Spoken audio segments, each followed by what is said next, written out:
This is the unsolved case of Cynthia Gastelle. She was an 18-year-old that went out for job interviews on April 3rd, 1980.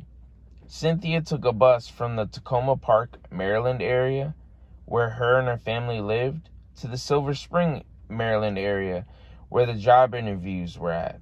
Cynthia was never heard from again. Cynthia had finished her GED at the time and also took cosmetology classes where she got a certificate in cosmetology. Cynthia's father reported her missing when they didn't hear from her. This is 1980, so there were no cell phones, texting, emails. So the only way to get in contact with someone back then was to either, send a letter, word of mouth, through a friend or family member, or somebody else in that area that knew your family, or through a landline or a payphone. Unlike today, you could just send out a text message, a Facebook message, Instagram message, or even call somebody with a cell phone and tell them I'm here, and then they'll get it. But back then, it wasn't that all that readily available. You had to go find not a cell phone, but a payphone or a landline, or tell somebody, hey, can you tell this person I'm right here? And then it says, 2 years later, a hiker in February of 1982 had stumbled across skeletal remains on a hike in a wooded area off Mountain Road, near the county of Haymarket, Virginia. Police had stated the remains that were found had showed injuries that were consistent with a stabbing. At this time, DNA really wasn't a thing in the way it is today in 2022. Today, if we have DNA, we can test it and get a possible match if their DNA is in a database, especially if family had submitted DNA. Back then, the type of DNA wasn't around. So if you had DNA back then, you weren't able to get any matches or anything like that because it wasn't readily available like nowadays. And that's how a lot of these, killers and, people that have committed crimes have been getting, caught, is because of their DNA had left behind, and then they get caught because of it.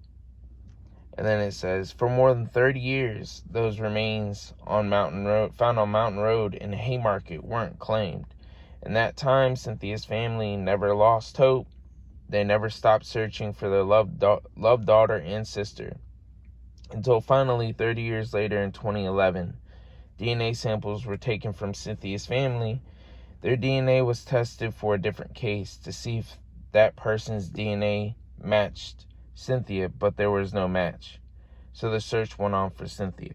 In 2012, the medical examiner here in Virginia used a certain type of DNA testing called mitochondrial DNA test. Here in Virginia, they've only been using that testing since 2008. So the medical examiner took the DNA from the unknown remains found off Mountain Road in Haymarket. They got a hit to the DNA samples the Gastelle family that they submitted back in 2011, a year prior, for an unrelated case to this one that they thought could have been Cynthia, but it wasn't. The Gastelle family found out what happened to the 18-year-old Cynthia, a sister and a daughter, but an old wound opened up for the family. With one question answered, where did Cynthia disappear to, more questions came up. How did Cynthia end up 45 minutes away in the county of Haymarket, Virginia, off of Mountain Road, when she was last seen in Silver Spring, Maryland, at a job interview? Her father had said in an interview back in 1980 when she went missing that she gotten a call back saying that she got the job at the deli. And then why would somebody do that? Why would somebody go and kill her and then take her 45 minutes away to Haymarket?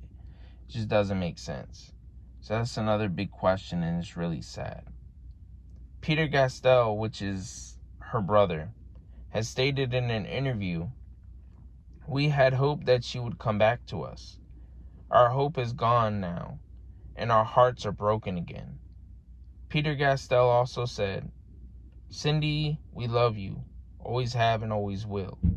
We hope you are at peace.